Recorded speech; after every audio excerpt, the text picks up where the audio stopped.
The pain of rejection is real. Rejection, it's more than a word. It's a wound, a silence, a slammed door that echoes louder in the chambers of the soul than any shout ever could. You felt it. That moment when someone you trusted walked away. That job you thought was yours went to someone else. That silence after you poured out your heart and got nothing in return. It stings. It lingers.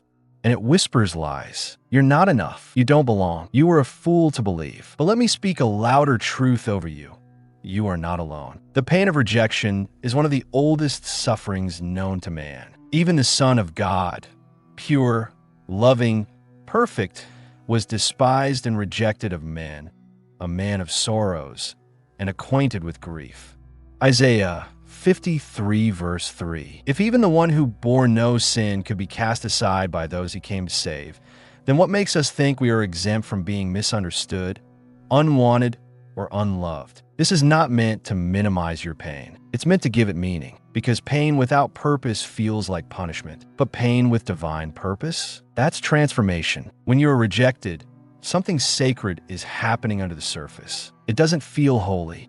It feels humiliating. But what you see is abandonment. God may be using as alignment. There's a divine mystery in rejection, a paradox where what breaks you may be what builds you, where what shuts you out might be pushing you in to destiny, to growth, to a deeper walk with God. Think back to those moments of rejection, the heartbreak that made you cry on your bedroom floor, the silence after a betrayal, the opportunity that slipped through your fingers. Now ask yourself this: what if that rejection was not a curse, but a calling? Let's not romanticize it. Rejection hurts deeply. Psychologists say rejection activates the same part of the brain as physical pain. In other words, your heartache is not imaginary. It is neurologically and spiritually real. But here's where faith disrupts the narrative. You are not the sum of who walked away. You're not defined by closed doors, missed chances, or those who couldn't see your worth. You are defined by the one who never left you. The one who says, "Though my father and mother forsake me, the Lord will receive me." Psalm 27 verse 10. That's not just poetry. That's divine reality. Because there are things rejection will teach you that acceptance never can. Acceptance coddles you. Rejection confronts you. Acceptance makes you feel comfortable. Rejection forces you to confront who you are without applause, without affirmation, without the safety net. And in that lonely place, God meets you. It's in the silence after being ignored that you finally hear his voice. It's when people walk away that you feel his arms never letting go. It's in the absence of human approval that his divine affirmation begins to echo. You are mine. I have called you by name. You are chosen, not forsaken. And yet, let's not skip the ache. Too often, we try to rush past pain, cover it with platitudes, or numb it with distractions. But God does some of his deepest work in the valley of rejection. David knew this when he wrote, "The Lord is close to the brokenhearted and saves those who are crushed in spirit." Psalm 34 verse 18. The world may distance itself from the broken, but heaven draws near, because when your spirit is crushed, God doesn't see rubble.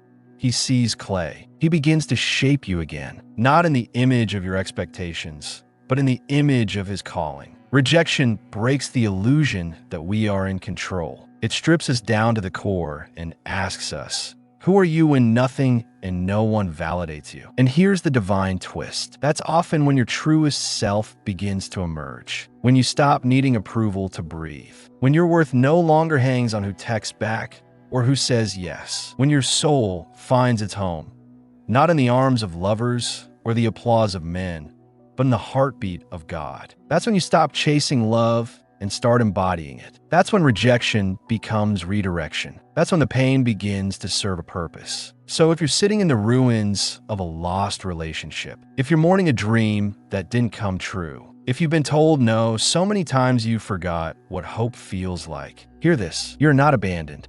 You are being repositioned. You are not forgotten. You are being hidden for now until the time is right. God is not punishing you. He may be protecting you from what you thought you needed, so he can prepare you for what you actually carry. This first step, acknowledging the pain of rejection, is where the healing begins. not by pretending you're fine, but by confessing that you're not, and inviting God to sit with you in the ashes, because He does not recoil from your grief. He is not afraid of your heartbreak. He weeps with you, He waits with you, and soon He will walk with you into something better. So don't rush out of the pain. Let it open you. Let it break you into the image of something sacred, because the pain of rejection is real, but so is the God who redeems it. You were never meant to fit in. You spent so much of your life trying to belong, trying to shrink yourself just enough to be accepted, to be loved, to be normal. But what if you were never meant to fit in? What if your rejection was not a result of being flawed, but of being set apart? In a world obsessed with blending in, God calls His children to stand out, not through arrogance or pride, but through divine distinction. You are a chosen people, a royal priesthood, a holy nation, God's special possession. 1 Peter 2 verse 9. When you understand that verse, everything changes. You realize that trying to fit in with people who aren't called to the same path as you is like trying to plant a tree in a flower pot. It was never meant to hold your roots. And yet we try. We twist ourselves to fit the mold. We water ourselves down to be palatable. We wear masks to gain approval. And then we wonder why we feel empty even when we're surrounded. The truth is, rejection often comes not because you're less, but because you're more than the world around you knows what to do with. You carry light. You carry calling. You carry the discomfort of heaven in a world that prefers darkness. And that makes people uneasy. Joseph, before he was ever sold by his brothers, already stood out. His dreams set him apart. His vision irritated those around him, not because he was arrogant, but because he was anointed. There's something about destiny that attracts dismissal, something about purpose that provokes persecution. When Joseph shared his dreams that God Himself gave him, his brothers didn't celebrate. They conspired, and maybe that's your story too. You dared to dream. You stepped out in faith. You believed there was more for your life than the box you were born into. And instead of being embraced, you were laughed at. You were told to stay in your lane. You were excluded, ignored, or outright hated. But here's the sacred truth. God never intended you to fit where He was calling you to exceed. You weren't created to echo the world. You were made to reflect heaven. And heaven's language is not always understood by earthly ears. So if you've always felt different, if people have said you're too intense, too sensitive, too spiritual, too much, maybe it's not a problem. Maybe it's your proof. You don't belong to the crowd because you belong to the kingdom. You don't blend in because you're marked to lead out. Even Jesus was rejected in His own hometown. Isn't this the carpenter's son? They scoffed. Where did this man get this wisdom? They were so familiar with His humanity, they couldn't accept His divinity. And many will do the same with you. They've known your flaws, your failures, your past. And when your calling begins to shine through, they won't know what to do with it. But let this encourage you. Rejection in familiar places is often the confirmation of your future elevation. Truly, I tell you, Jesus said, no prophet is accepted in his hometown. Luke 4 verse 24. You're not the first to feel displaced. You're not the only one who walks into a room and senses you don't belong. You're not alone in your loneliness. And yet, there's beauty in that discomfort. Because when you no longer fit where you once did, it means you're growing. You're being stretched, prepared. Think of the eagle. Before it soars, the mother eagle begins to remove the soft feathers from the nest, leaving behind sharp twigs and thorns. Why? Because discomfort pushes the young eagle to fly. What once was home becomes hostile, so it rises. Your rejection might just be your nest being stirred. Because if you never feel out of place, you'll never find your true place. You weren't made for shallow conversations and surface-level living. You weren't made to dilute your light to make others comfortable. You weren't made to walk in circles when your spirit was designed to climb. God has placed eternity in your heart. Ecclesiastes 3 verse 11. That's why temporal things will never fully satisfy you. So let the rejection happen. Let it strip you of the illusion that this world will ever fully understand you. Let it refine your hunger for heaven. Let it guide you to the people who speak the same language of the soul. And most importantly, let it remind you that being set apart doesn't mean you're abandoned. It means you're being prepared. Prepared to carry what others can't. Prepared to walk where others won't. Prepared to step into the fullness of what God dreamed over your life before you took your first breath. So don't mourn the rooms you don't fit in anymore. Don't chase after tables where your soul has to starve for crumbs. You were never meant to fit in. You were meant to shift atmospheres, to break chains, to call down heaven into dark places. You're not too much. You are just enough for the mission you were born to fulfill. And the more you lean into that truth, the less rejection will feel like a curse, and the more it will look like permission. Permission to walk away. Permission to be different. Permission to stop apologizing for your fire. Permission to stop trying to squeeze into spaces that can't contain your glory. Because the kingdom is calling. And you, chosen one, were never meant to fit in. God's delay is not God's denial. We live in a world that worships speed, quick results, instant replies, immediate gratification. But God is not a microwave. He's a master potter, and what he forms takes time. So when you pray and the door stays closed, when you hope and the silence lingers, when you try and nothing seems to move, the enemy wants to whisper, God has forgotten you. But heaven says, wait, I'm not done yet, because God's delay is not God's denial. The waiting season is not wasted. It is the proving ground of trust. It is the womb where faith is formed. Think about it. Some of the most anointed people in the Bible waited for years, sometimes decades, before they stepped into what God promised them. Joseph waited 13 years. David waited over a decade after being anointed. Moses waited 40 years in the wilderness. Even Jesus waited 30 years before launching into public ministry. Why? Because premature promotion can crush a soul not yet rooted in identity. God will never give you something too early if it will destroy you later. We think we're ready because we feel the fire, the hunger, the calling. But God sees what's hidden. He sees the pride that still needs breaking, the wounds that still need healing, the character that still needs shaping. So he waits, not to punish, but to prepare, not to tease, but to transform. It's hard, isn't it? To pray with tears in your eyes, to serve when no one sees, to believe when everything screams, give up. But hear this, heaven's silence is never heaven's absence. God is not ignoring you. He's orchestrating something behind the scenes, something bigger than you can imagine, something so sacred, it needs the right time, the right people, the right place, and the right you. That's why the waiting season is often the most important season, because what happens in you during the delay will determine what can flow through you when the promise comes. Joseph's story is drenched in delay. He had a dream at 17, but before the dream became reality, he was thrown into a pit, sold into slavery, falsely accused, and locked in prison. At every turn, it looked like God had forgotten. But the scripture says, and the Lord was with Joseph. Genesis 39, verse 2. Let that sink in. God was with Joseph, not just when he stood before Pharaoh, but when he was falsely accused. Not just in the palace, but in the prison. Not just in the spotlight, but in the shadows. Because God is not seasonal. He's eternal. His presence doesn't depend on your position. And sometimes it's in the lowest places that he does his deepest work. You see, Joseph wasn't just waiting for a throne.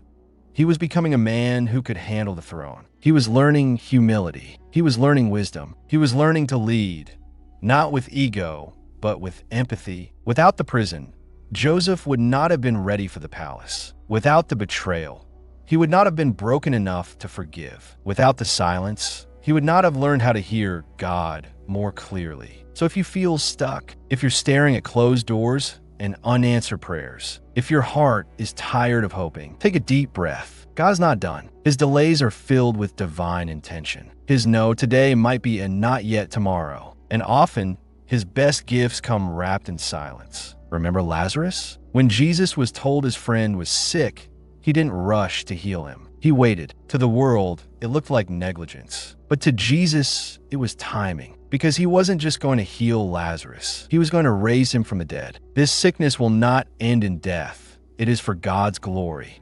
John 11, verse 4. That's what delay often is. A setup for a miracle greater than you prayed for. So don't despise the delay. Don't let the silence convince you you've been abandoned. Don't trade your faith for frustration. God is moving.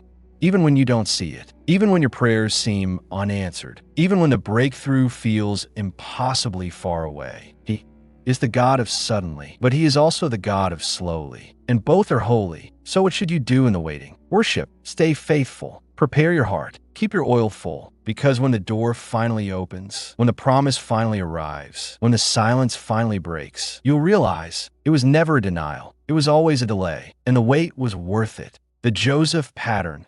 Rejection as elevation. Some stories in Scripture are so profound, so layered with revelation. They become templates for the soul. Joseph's story is one of them. It begins with favor, a boy loved by his father, clothed in a robe of many colors, chosen. But from the moment that favor became visible, so did the opposition. His brothers couldn't stand him, not because he had done something wrong, but because he dreamed. Here comes that dreamer. They scoffed before plotting to destroy him. Genesis 37 verse 19. Sound familiar? Sometimes it's not your failure that provokes rejection. It's your potential, your light, your unwillingness to settle. Joseph hadn't even fulfilled the dream, and already he was being targeted. Why? Because the enemy always tries to abort destiny at the seed level. If he can discourage you before you begin, if he can isolate you before you're affirmed, if he can make rejection feel like identity, he can cripple what was meant to crown you. But what the enemy meant for evil, God meant for elevation. Let's trace the pattern. Joseph is rejected by his brothers, thrown into a pit, sold into slavery, stripped of everything familiar, accused of a crime he didn't commit, thrown into prison, forgotten by the cupbearer after interpreting his dream, left to rot in the dark, for layers of rejection, for seasons of silence. But each one carved something deeper into him. In the pit, Joseph learned to cry out to God. In slavery, he learned discipline and resilience. In prison, he learned leadership and interpretation. And through it all, he never stopped believing. God wasn't just saving Joseph, he was shaping him. Because it's one thing to have a dream, it's another to become the kind of person who can carry it. Joseph's path was not punishment, it was preparation. And here is where the pattern shifts. One day, after years of obscurity, Pharaoh has a dream no one can interpret. The cupbearer finally remembers the young Hebrew in prison. Joseph is brought out, washed, shaved, presented before the king. In one moment, everything changes, but don't mistake that moment for luck. It was the result of layers of pain, pressed into wisdom, covered by favor. Joseph interprets the dream. Pharaoh sees not just a gift, but a man of depth. And suddenly, the one who was rejected by his brothers becomes ruler over a nation. From the pit to the palace, from discarded to exalted, from forgotten to essential. But here's what makes the story sacred. Joseph never let bitterness define him. He didn't use power to get revenge. He used power to preserve life. When famine hit the land and his brothers came begging for grain, he recognized them, but they didn't recognize him. And isn't that always how elevation works? The ones who rejected you won't even recognize who you've become. They'll see the fruit, but not the roots. They'll see the crown, but not the crushing. And Joseph, he wept, not with anger, but with love. You meant evil against me, he said, but God meant it for good, to bring about that many people should be kept alive. Genesis 50 verse 20. This is the pattern. Rejection is often the womb of elevation. Not instant, not easy, but intentional. Joseph's story teaches us that what feels like betrayal may be a divine setup, that the very ones who cast you out might unknowingly push you into purpose. Had his brothers not sold him, he never would have ended up in Egypt, never would have interpreted Pharaoh's dream, never would have saved countless lives, never would have fulfilled the dream God gave him. So what does this mean for you? It means the pain wasn't pointless. The pit wasn't permanent. The prison wasn't punishment. It was all part of a holy pattern. You may feel like you're stuck in chapter 3, forgotten, misunderstood, shut down. But God already wrote chapter 10, and it ends in redemption. Your rejection could be the beginning of something holy, something bigger than you, something that doesn't just save you, but saves others through you. And like Joseph, you won't just survive the rejection. You'll rise from it with a softness that forgives, with a strength that leads, with a wisdom that wasn't learned in books, but carved through the silence of the pit. So trust the pattern. You're not buried. You're being planted. And in due time, the world will see that the one they cast aside was the very one chosen to carry God's plan forward. When people dismiss you, heaven is watching. They rolled their eyes when you spoke, laughed behind your back, ignored your presence like you didn't matter, closed the door in your face and never looked back. You were dismissed, overlooked, uninvited, and the sting of that silence, it lingers far longer than most wounds. There's something uniquely painful about being dismissed, not hated, not opposed, but treated as irrelevant, as if your existence could be brushed aside without consequence, as if your soul was invisible. But here is the divine truth. Heaven does not operate by human opinion. And when people dismiss you, heaven is still watching closely. God sees what they don't. God values what they discard. God leans in when others turn away. Let's be clear, your worth is not up for debate. It was settled on the cross. So when people treat you like you're too small to matter, heaven is already preparing a place where you're too anointed to ignore. The dismissal of man is often the announcement of God. Look at David. When Samuel came to anoint the next king of Israel, Jesse gathered all his sons, all except David. He left the youngest one in the field tending sheep, dismissed by his own father, forgotten in the background. But heaven hadn't forgotten. God told Samuel, "Do not look at his appearance, for the Lord does not see as man sees." 1 Samuel 16, verse 7. And when David finally stood before Samuel, the Lord said, "Arise, anoint him, for this is the one they left behind, the one they didn't consider, the one they dismissed, chosen, anointed, elevated, because God sees in secret what man overlooks in plain sight." So if you've ever felt invisible in your own family, if you've sat in rooms where your voice didn't matter, if you've walked away from relationships that never saw your worth, take heart. Heaven is watching, not passively, not distantly, but with intentionality. Every time you chose kindness over bitterness, every time you remained faithful when no one clapped, every time you forgave instead of retaliated, heaven recorded it. You see, while people assess you by what you produce, God watches how you persevere. They look for polish. He looks for purity. Jesus knew this pain intimately. In Isaiah 53, he's described as despised and rejected by men, one from whom people hide their faces, the King of glory, unrecognized, unwelcomed, unwanted, and yet he never stopped loving. When they spat on him, he remained silent. When they mocked him, he prayed for them. When they nailed him, he forgave. That's the blueprint. When you are dismissed, do not let it harden your heart. Let it deepen your love. Let it strengthen your roots. Let it draw you closer to the one who never looks away. Because the people who dismiss you don't control your destiny. They don't carry your calling. They don't write your story. God does. And sometimes he allows you to be dismissed in one room so he can raise you up in another. There are platforms being prepared for your voice. There are tables being set for your gifts. There are appointments heaven has marked with your name, and no one's opinion can cancel them. But you must walk through the season of being unseen, so that when the spotlight comes, you'll shine with humility, not ego. You'll know that the only applause worth chasing is the one from nail-scarred hands. You'll remember what it felt like to be the one in the back row, and you'll treat others with grace when you're placed on the stage. Because elevation without empathy is dangerous. And God is more interested in your depth than your display. So let them dismiss you. Let them doubt you. Let them say, there's nothing special about them, because heaven is writing a different script, one where the dismissed becomes the deliverer, the background becomes the breakthrough, the forgotten becomes the forerunner. And when the time comes, when God opens the door no man can shut, you won't need to say a word. Your fruit will speak for you, your light will confirm you, and your testimony will silence every room that once rejected you. So lift your head. You are not invisible. You are not forgotten. You are not overlooked. You are seen by God, known by heaven, and destined for glory. Let their dismissal fuel your devotion. Let their silence push you into sacred intimacy. Because when people dismiss you, heaven is watching,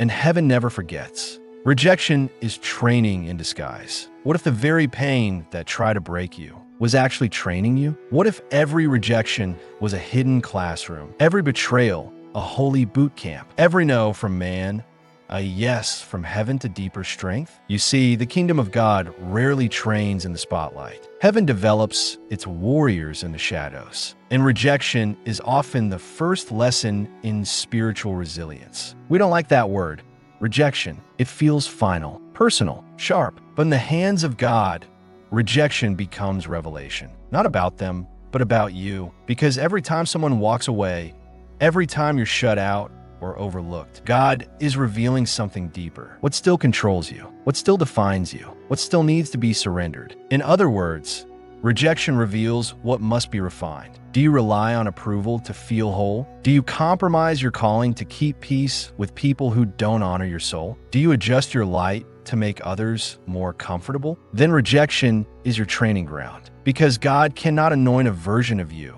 that depends on applause. He needs the real you, bold, rooted, healed, and obedient even in obscurity. Let's go back to Joseph. Imagine the weight he had to carry: betrayal by family, slavery, false accusations, prison time. Years of rejection, not just from strangers, but from those who were supposed to protect him. But what was really happening? He was being trained. He learned to serve in every environment. He learned to interpret not just dreams, but hearts. He learned to lead with integrity when no one was watching. By the time Pharaoh elevated him, Joseph was not just gifted, he was grounded. That's the difference between talent and character. Talent might get you in the room, but character keeps you there. And character is almost always forged in the fire of rejection. Look at Moses, rejected by his own people after trying to help them. He fled to the wilderness, thinking it was over. But God wasn't done. The wilderness became his training ground. 40 years tending sheep before leading a nation. Even Jesus was trained in obscurity. 30 years in the shadows before 3 years of ministry. 30 years of rejection, suspicion, silence before the heavens opened and said, "This is my beloved Son." So if you feel forgotten, if you're in a season where doors won't open and people won't listen, if you're questioning whether the pain is even worth it, let me tell you this: you are in training, and heaven trains differently than the world. The world teaches you to climb ladders. Heaven teaches you to carry crosses. The world tells you to market yourself. Heaven tells you to die to yourself. The world says, be seen. Heaven says, be still. Because before God elevates you publicly, he will train you privately. Rejection teaches you endurance. It strips away the parts of you that depend on validation. It reveals your true foundation, what you stand on when no one claps, when no one calls, when no one cares. And in that space, God builds something unshakable. He teaches you how to pray not for results, but for revelation. How to serve without being seen. How to forgive when you're never apologized to. How to carry oil even when others are dry. He trains your heart not to collapse when misunderstood. He stretches your faith until it stops depending on outcomes. He deepens your identity until you know, I am chosen, even if not invited. I am called, even if not celebrated. I am valuable, even if dismissed. This is not just theory. This is the sacred rhythm of the saints. Paul was rejected by the very churches he helped build. Jeremiah wept alone with a word no one wanted to hear. Elijah hid in a cave after calling down fire. And yet, they were being made strong. Because rejection wasn't punishment. It was preparation. It was training in disguise. So the next time you face another closed door, another friend who ghosts you, another silence, after you pour out your heart, don't let it define you. Let it discipline you. Ask God, what are you building in me that this pain is necessary for? What strength are you forming that comfort could never teach? What future are you preparing that requires this season of rejection? And let your soul breathe, because while you feel like you're falling apart, heaven is watching you rise. Every scar will become strength. Every silence, a sanctuary. Every no from man, an echo of God's not yet. Trust me, you're not being cast out. You're being carved out into someone who can carry glory without pride, who can lead without needing to be liked, who can stand alone and still radiate love. So don't resist the training. Don't curse the pain. Don't quit in the middle, because rejection is not the end of your story. It's the battlefield where God trains his fiercest warriors. Pruning before promotion. In the natural world, A gardener knows this truth. Before a tree can produce more fruit, it must be pruned. Branches that once carried life are cut back. Leaves that once reached for the sky are removed. Not because they're dead, but because they're no longer necessary for the next season. It seems cruel, but it's sacred, because the gardener isn't destroying the tree. He's preparing it for abundance. And just like that tree, your life must go through pruning before promotion. Rejection is one form of that pruning. Loss, delay, closed doors, people who walk away. It all feels like things are being taken from you. But from heaven's view, they're being removed for you. Jesus said it plainly in John 15, verse 2. Every branch that bears fruit he prunes, that it may bear more fruit. Wait, every branch, even the fruitful ones? Yes, because success in one season doesn't guarantee sustainability in the next. What once worked, what once fed you, might weigh you down later. And God loves you too much to let your future be choked by your past. That's why pruning comes before promotion. It's not always the enemy cutting things off. Sometimes it's the gardener. And when God prunes, he's not taking something from you. He's making space for something greater through you. Let's go back to Joseph. Before he stood before Pharaoh, before he was robed in royal garments and given authority over Egypt, he was stripped of his family, stripped of his coat, stripped of his freedom, stripped of his reputation, each layer removed, each comfort severed. And yet, what remained was his character, his integrity, his anointing, the things no man could take, no prison could crush, no lie could destroy. Because what's eternal cannot be pruned away. God prunes what's temporary to reveal what's timeless. So when you feel like you're losing everything, ask yourself, what is God making room for? That friend who walked away, was their presence feeding your growth or blocking your roots? That job you didn't get, was it promoting your purpose or compromising your peace? That opportunity that slipped away, was it God's best or just a shiny distraction? You see, promotion is not just about going higher. It's about growing deeper, and depth comes from subtraction, not just addition. When God wants to take you to a new level, he doesn't just give you more. He trims what no longer serves the calling. He removes the pride that whispers, I did this on my own. He cuts back the insecurity that craves constant validation. He prunes the relationships that drain your spirit. And though it feels like death, it's really the beginning of life abundant. Because fruitfulness isn't about being full. It's about being faithful. Faithful to remain when nothing makes sense. Faithful to trust the pruning. Faithful to keep reaching for the light even when you feel bare and exposed. The tree doesn't fight the shears. It surrenders. It allows the cutting, so that come harvest time, its branches will be heavy with purpose. Can you do the same? Can you trust the hands of the gardener when the blade comes close? Can you hold still when the people, the dreams, the comforts begin to fall away? Can you believe deep in your soul that what's being taken is nothing compared to what's being prepared? You must, because this is how heaven promotes. This is how God preserves his glory. Not by lifting those full of self, but by lifting those emptied of ego, anchored in him. So if this is your pruning season, take heart. You are not being punished. You are being positioned. God is cutting away the extra so your roots can drink deeper. He is removing noise so you can hear him clearer. He is severing ties so you can soar higher. And when the promotion comes, when the dream resurrects, the doors open, the favor flows. You will not just rise, you will last, because you were pruned not to be pretty, but to be powerful. You were shaped in the secret place, trained through the tears, tested in the quiet. And now you are ready to bloom, not for applause, not for pride, but for glory, his glory. From pit to palace, Joseph's turning point. The prison was cold, dark, forgotten by the world, a place where dreams go to die. And yet, it was there, in the depth of obscurity, that Joseph's story began to shift. This was not just the low point of his life. It was the turning point. Because in the kingdom of God, the pit is never the end.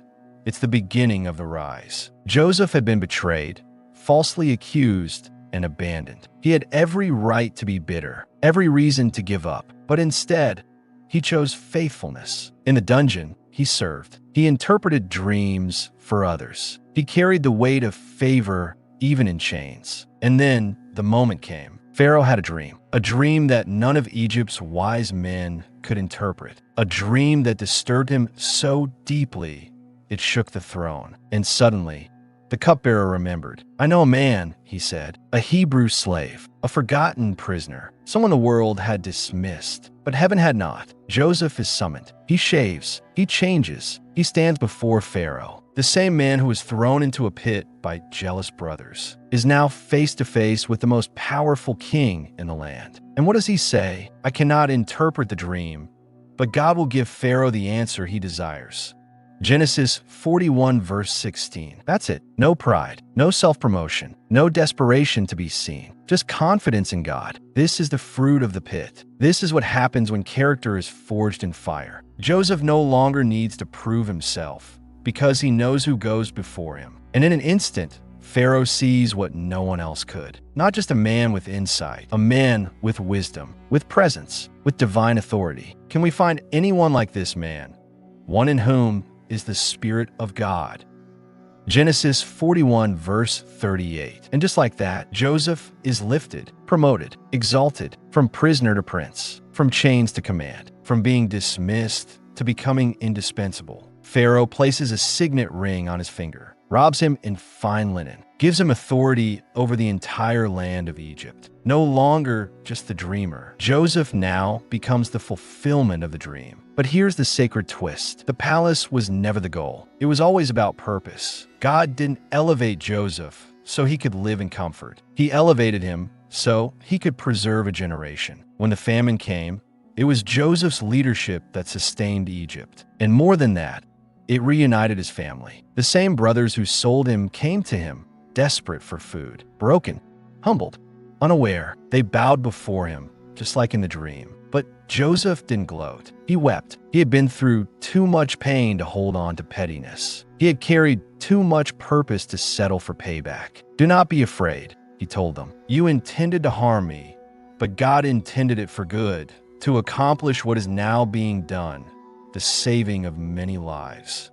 Genesis 50 verse 20. That is the turning point. Not just moving from the pit to the palace, but from pain to forgiveness, from revenge to redemption, from survival to service. Joseph wasn't just blessed, he became a blessing. And that is the mark of true transformation. It's not about where God takes you. It's about who you become along the way. The pit broke his ego. The prison shaped his perspective, and the palace revealed his purpose. So what about you? Are you in the pit right now? Misunderstood, forgotten, rejected? Hold on. Your moment is coming. Your name will be remembered. Your gift will make room for you. But more than that, God is preparing you to carry something eternal. Not just a title, not just influence, but legacy, wisdom, mercy. Because the path of Joseph is the path of the remnant. Those who are willing to be broken so they can heal others. Those who surrender their plans for a higher plan. Those who know that the pit was not the end, but the beginning of everything sacred. You may feel buried, but heaven sees you as planted, and the day will come, maybe when you least expect it, when you'll rise from the shadows and stand in the very place you were once shut out of. And when you do, you won't boast, you'll bless, because from pit to palace,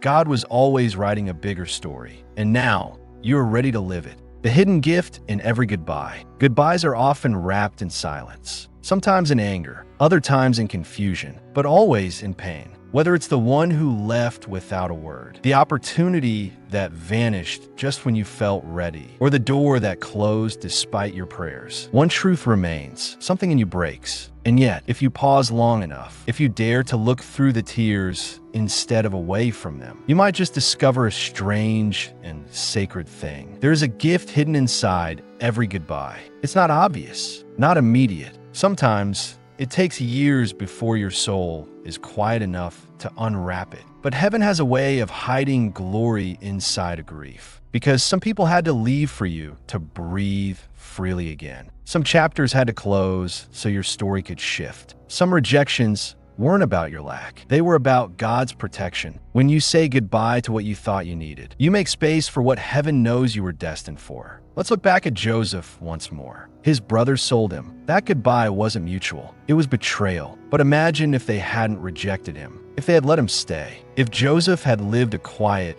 accepted life in Canaan with no betrayal, no slavery, no prison. It would have been easier, safer, more predictable, but it would have also been smaller, diminished, detached from divine destiny. Because the palace wasn't in Canaan, the provision for the famine wasn't in comfort. The plan of God wasn't in staying, it was in being sent, even through pain. That goodbye wasn't just a loss, it was a launching. And maybe the same is true for you. Maybe that person who left didn't just walk away. Maybe God allowed the goodbye so you could walk forward. Maybe that job didn't fall through, it fell away, so your soul could be rerouted to something you wouldn't have dared pursue. Maybe that closed door was not rejection, but redirection, because when God calls you higher, He will often allow certain things to fall away. Not to hurt you, but to heal you. Not to diminish you, but to deepen you. Even Jesus, before stepping into the fullness of His mission, had to say goodbye. Goodbye to anonymity, to comfort, to safety, and ultimately,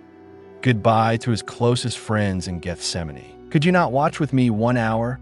He asked, but they slept. The road ahead was lonely, but it led to resurrection. This is the rhythm of heaven. Separation often precedes elevation. And while your heart aches in the moment, what feels like an ending is often the beginning of something sacred. So how do you find the gift in the goodbye? You don't look at what left. You look at what's growing. You don't fixate on who walked away. You focus on who stayed. The one who promised, "I will never leave you nor forsake you." Hebrews 13 verse 5. That promise doesn't prevent goodbyes, but redeems them. Because when people exit your life, they take with them not just their presence, but sometimes your old patterns, your false beliefs, your misplaced identity. And in the absence, you rediscover who you are. You learn to live not for applause, but from assurance. Not for connection, but from covenant. Not for attention, but from assignment. The goodbye carves out a space in you, one that only God can fill. And He will. He'll fill it with clarity, with deeper faith, with new direction. One day, you'll look back and realize what you thought was loss was really the moment God gently turned your face towards something greater. So if you're grieving a goodbye today, let it wash over you. Don't suppress it. Don't spiritualize it too quickly. Grieve, mourn, feel, and then begin to listen. Because there's a whisper rising from the rubble of what ended. A divine voice that says, "This is not the end. This is me making room. Room for new vision. Room for true alignment. Room for the future you never would have chosen, but always needed." Because the gift in the goodbye is not always something you can name. Sometimes it's simply this: becoming the person you were meant to be now that they're gone. Rejection teaches you who you are. It doesn't feel like a teacher. It feels like a storm, a betrayal, an unraveling. But make no mistake, rejection is a masterclass in identity. When everyone celebrates you, you can easily ride the wave of approval. You echo what people say. You adjust to what pleases the room. You blend. You perform. You belong. But when rejection comes, when the room grows cold, when the silence stretches long, when the people who once clapped now disappear, you're left alone with one haunting question: who am I without them? It's not a question we want to ask, but it's one the soul must answer. And here's the strange grace of it all. Rejection strips away who you're not, so you can discover who you truly are. When you're no longer the favorite, the successful one, the included one, what remains? That is where the truth lives. That is where your identity takes root. Look at Moses, raised as a prince in Pharaoh's palace. He had status,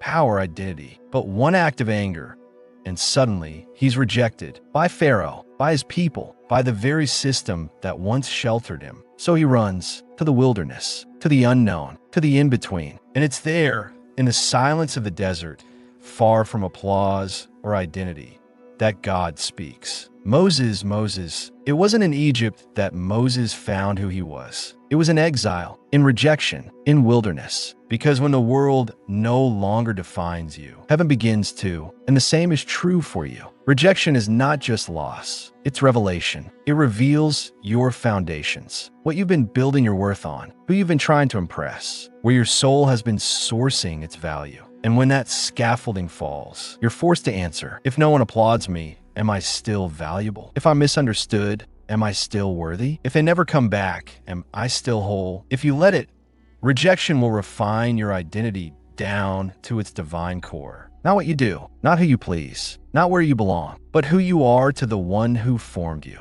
Before I formed you in the womb, I knew you. Jeremiah 1 verse 5. That is the unshakable truth. And here's the holy irony. People may reject you for who they think you are, but in doing so, they push you toward becoming who you were always meant to be. They thought you were too emotional. God made you deeply sensitive for compassion. They said you were too intense. God designed you to carry fire for calling. They said you were too much. Heaven says you were made for much. What man dismisses, God defines. And when you stop tying your identity to acceptance, you start walking in authority because no one gave you your calling, so no one can take it away. The crowd may cheer today and crucify tomorrow. That's their instability, not your identity. Jesus knew this. He didn't entrust himself to people's opinions because he knew their hearts.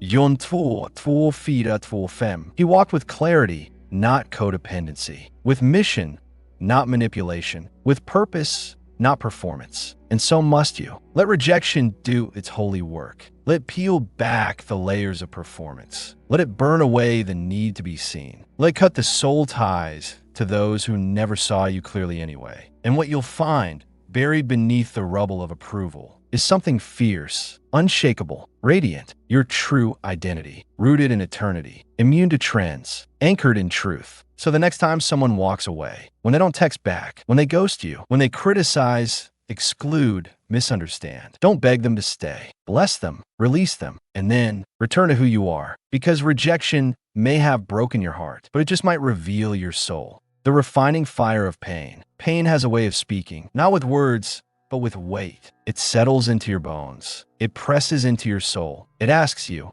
will you break or will you burn brighter? Because pain is not just an ache. It is a fire. And in the kingdom of God, fire does not come to destroy. It comes to refine. He will sit as a refiner and purifier of silver. Malachi 3 verse 3. That verse reveals the posture of heaven toward your suffering. Not distant, not rushed. God doesn't just allow the fire. He sits with you in it. Like a silversmith, he watches as the heat rises. Not to punish, but to purge. Not to shame, but to shape. Because pain reveals impurities that ease cannot. It draws out the anger you buried, the insecurity you masked, the idolatry you justified. And in that place of exposure, he purifies you. Think of how silver is refined. The metal is heated until it liquefies. Everything unnecessary rises to the surface, and the refiner schemes it away. Not once, not twice, but again and again, until the silver reflects his face. That's the image of what God does with you. He allows the pain to melt what's fake, to remove what's false, until only what's eternal remains. Until he can look at you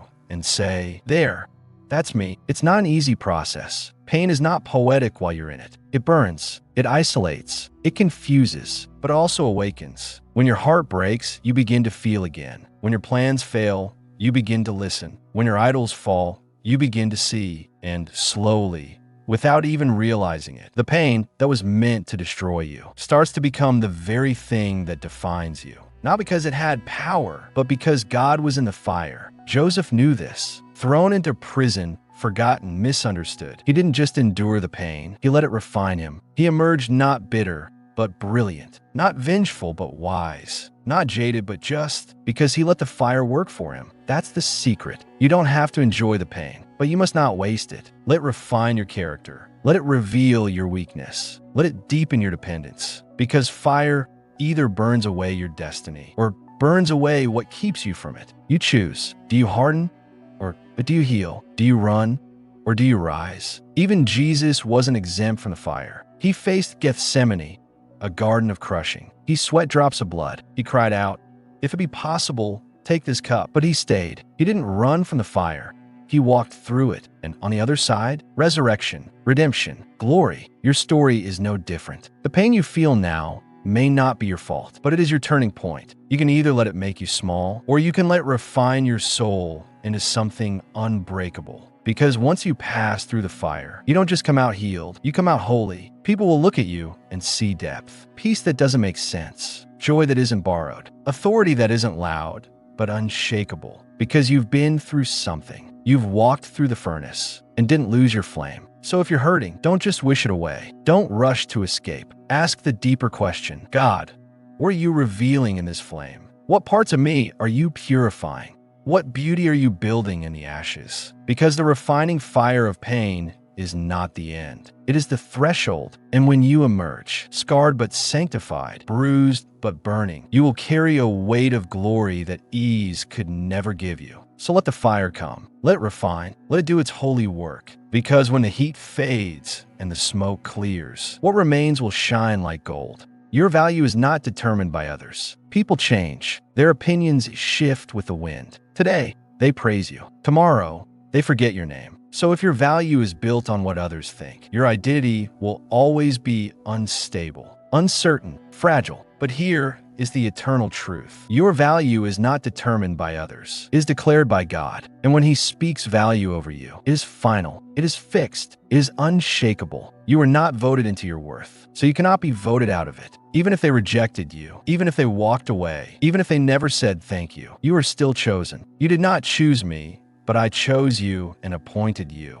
John 15, verse 16. That is the foundation. You were chosen before you were celebrated, anointed before you were accepted, loved before you were known. God saw your value before anyone else could recognize it. He loved you before your first achievement. He called you His before you earned a thing. That's the sacred difference between divine worth and worldly validation. The world measures your value by how much you produce, how many people follow you, how perfect your image looks, how useful you are to their agenda. But heaven measures your value by one thing: who you are to the Father, a son, a daughter, an image bearer, a carrier of glory. You don't earn it. You simply receive it. So stop looking into broken mirrors to see your reflection. People who are insecure will project their wounds onto you. People who are threatened by your light will call you too much. People who never took time to know you will try to define you by one moment, one mistake, one rumor. But their words are not your worth. Their silence is not your identity. Their rejection is not your truth. Gods woord is, and He says, you are fearfully and wonderfully made.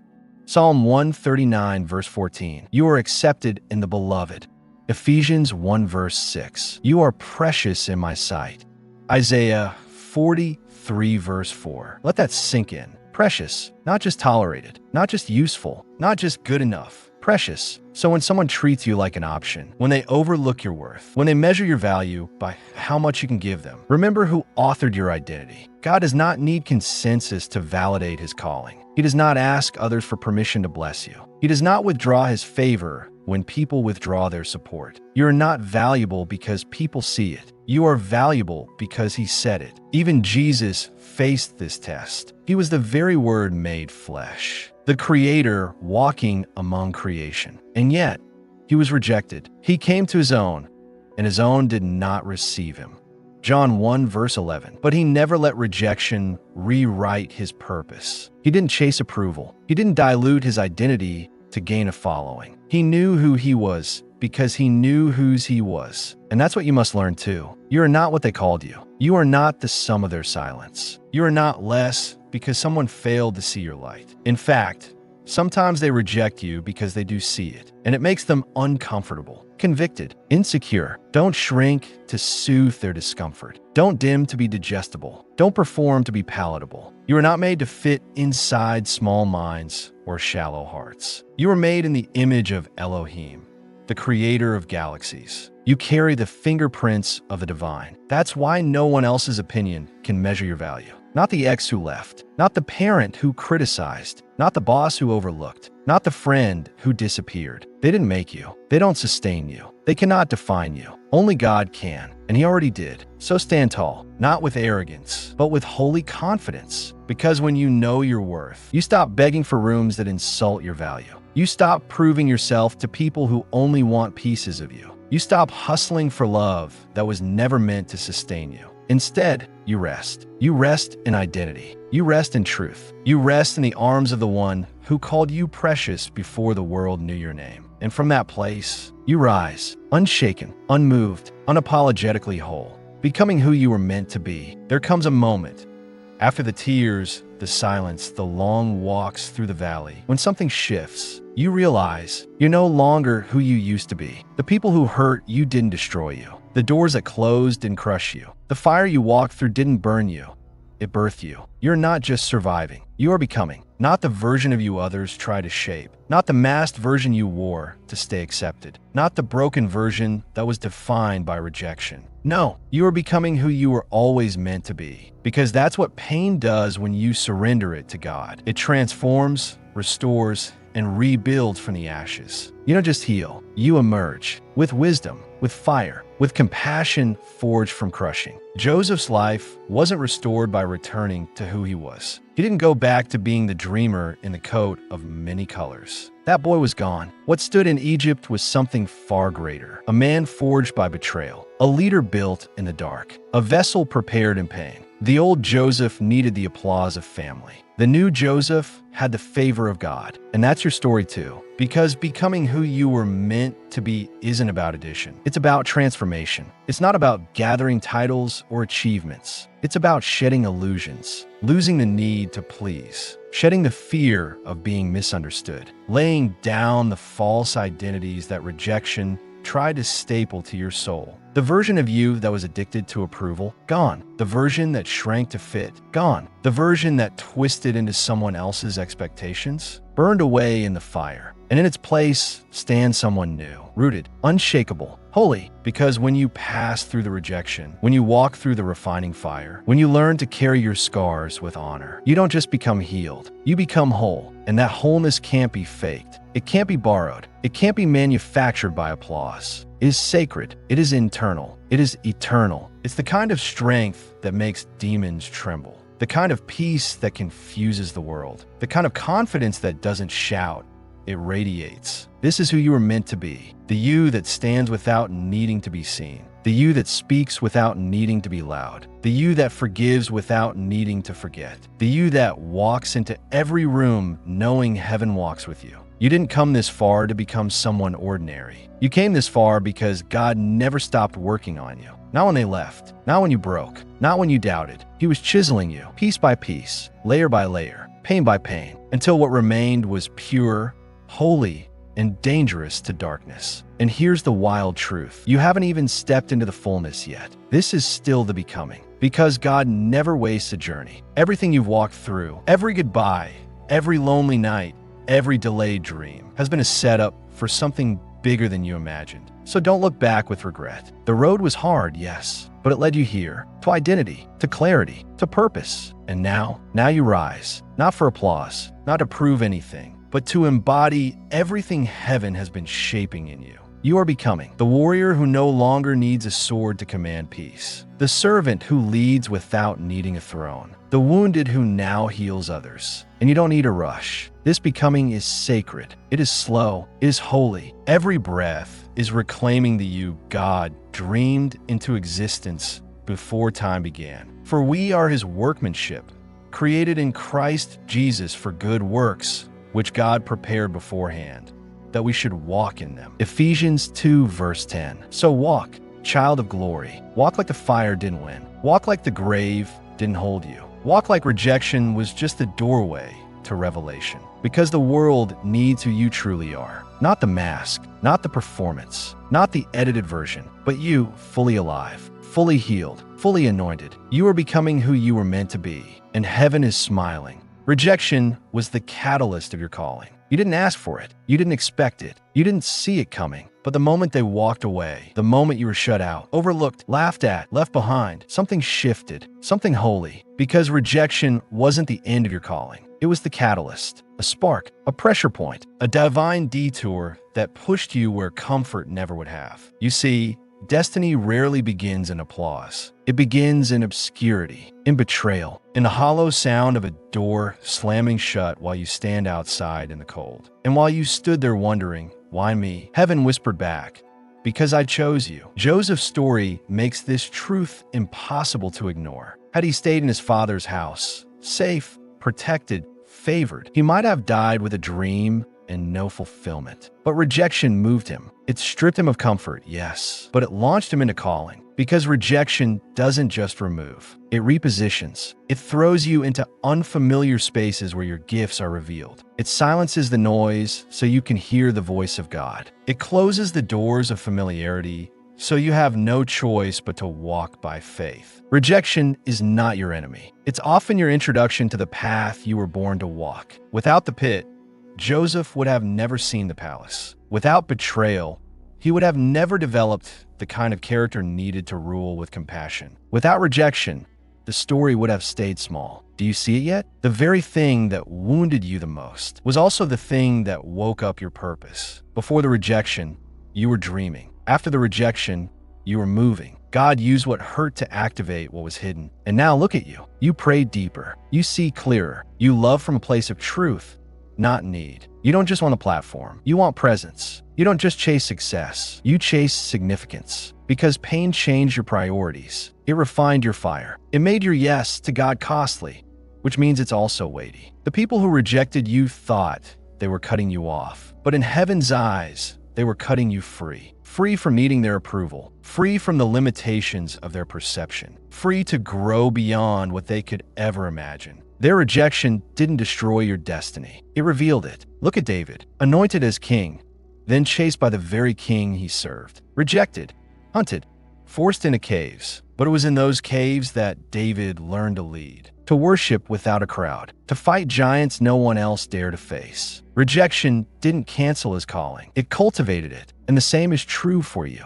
Every no pushed you closer to your true yes. Every person who left made space for God to come closer. Every detour was a divine strategy to make you who you were always meant to be. You're not here by accident. You are not where you are today in spite of the rejection. You are here because of it. And now, you carry something different. You don't just have dreams. You carry depth. You carry authority. You carry a message that was written in midnight tears and birthed in secret pain. You are the one heaven called when others said, not them. You are the one God anointed in the wilderness. You are the one whose voice is rising not from validation, but from victory. So the next time you look back and remember the faces that turn away, the moments you thought you were forgotten, the season where the silence was loud, don't just grieve, give thanks. Because rejection didn't close the door on your life. It opened the gate to your calling. You may have walked through that threshold alone, but on the other side, you found purpose. And now you walk with God, with clarity, with weight, with a calling sealed in fire. So don't fear the next no. Don't beg for what's walking away. Don't shrink